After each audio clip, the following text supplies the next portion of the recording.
Hello, আজকে চলে এসেছি একটা নতুন ব্লগে। আজকে হচ্ছে জগদ্ধাত্রী পুজোর সপ্তমী। তো আমি আজকে গেছিলাম ঠাকুর দেখতে। তো নবাবগঞ্জে গেছিলাম। প্রত্যেক বছরই আমি যাই, এই মানে বলতে গেলে 3 বছর ধরে যাচ্ছি। তো যবে থেকে আমি একা একা একটু ঘুরতে বেরোতে শিখেছি বন্ধুদের সাথে। তো ফার্স্টে আমি লিপস্টিক টিস্টিক দিয়ে নিয়েছি আর সুন্দর করে রেডি হয়ে গেছি। তো রেডি হয়ে এবার টোটো করে বেরিয়েছি সুরপাকে নিতে। তো ওখানে সুরপার বাড়ি থেকে সুরপাকে নেব আর তারপরে যাব ঠাকুর দেখতে। তো ফার্স্টে বাদামতলা ঢোকার আগেই আমি একটা ঠাকুর পেয়ে গেছি। তো মা জগদ্ধাত্রীকে সুন্দর করে প্রণাম করিয়ে নিলাম।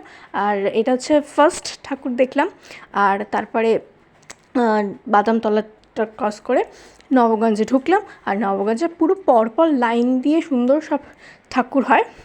তো সেই ঠাকুরগুলো আমি দর্শন করলাম এবং আমার সাথে সাথে তোমরাও সব ঠাকুরদের দর্শন করো।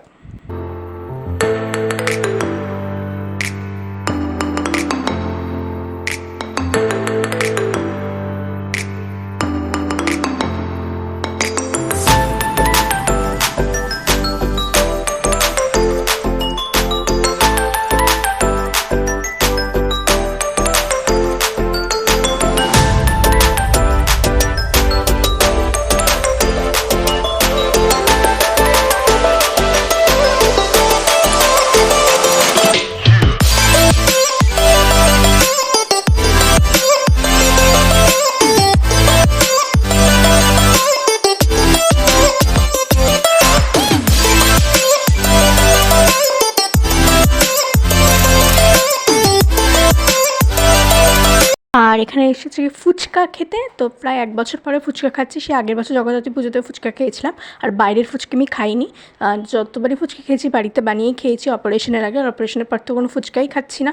আর প্রায় 1 বছর পর আমি বাইরের ফুচকাটা খেলাম। তো ওখানে ফুচকা খেলাম আর আলুর চপও খেয়েছি। ও একটা আলুর চপ, আমি একটা আলুর চপ, দুটো আলুর চপ খেয়েছি। আর এখানে আমরা প্রচুর হাসাহাসি করছিলাম রিলস করতে গিয়ে। তো রিলস সেরকম কিছুই করতে পারিনি, কতগুলো ভিডিও ক্লিপই নিয়েছি। আর আর আমাদের সাথে কিন্তু আমার সোনারূপা ভাইও গেছে। দেখো ওই হোয়াইট কালারের যে ব্যাগটা রয়েছে ওর ভেতরে আমি সোনারূপা ভাইকে নিয়ে নিয়েছি। আর ওই ব্যাগে করে ওদের ঘুরতে নিয়ে যাচ্ছি। তো আমি না একটু ঘুরতে যাব, ওরা তো সারাদিন বাড়িতেই থাকে, ওদেরও তো একটু ঘুরতে ইচ্ছা করে, সেহেতু ওদেরও সাথে নিয়ে নিয়েছি। আর তারপরে খেয়েছি হচ্ছে বিরিয়ানি। তো স্পেশাল চিকেন বিরিয়ানি অর্ডার করেছিলাম। তো এখান থেকে আমরা আগেও খেয়েছিলাম। এই বিরিয়ানিটা কন্টাধারে খুব লাইট করে, তো এখান থেকেই নিয়েছি। যেহেতু প্রত্যেকবারই পার্সেল নিয়ে যাই, তো বুঝতে পারি এখানে বসে খাওয়ার জায়গা ছিল না। তো যাই হোক আমরা একটা কন্টেনারে নিয়ে নিয়েছি। আর এই লাইফেই ফার্স্ট আমি টোটোতে বসে আমরা দুজন বিরিয়ানি খেয়েছি। তো বিরিয়ানি খেতে গিয়ে বিশাল হাসাহাসি করেছি।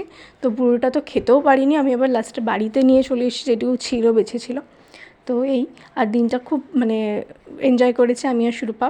তো আর ওখানে খুব সুন্দর সুন্দর ঠাকুর হয়েছিল আর বেশ ফটো টটোও তুলেছি। তো আজকে এইটুকুই ভিডিওটা ভালো লাগলে লাইক করো, ফলো করো, কমেন্ট করো, শেয়ার করো, সাবস্ক্রাইব করো। আর যারা যারা ভিডিওটা দেখছো তারা অবশ্যই নবাবগঞ্জে ঠাকুর দেখতে যাও। আর কোথায় কে ঠাকুর দেখলে চন্দননগর, কৃষ্ণনগর খুব ভালো ভালো ঠাকুর হয়। তো আমার তো যাওয়ার ইচ্ছা আছে, কোনো দিন পারলে অবশ্যই যাব। তো আমাকে কমেন্টে জানিও। আজকের মতন টাটা।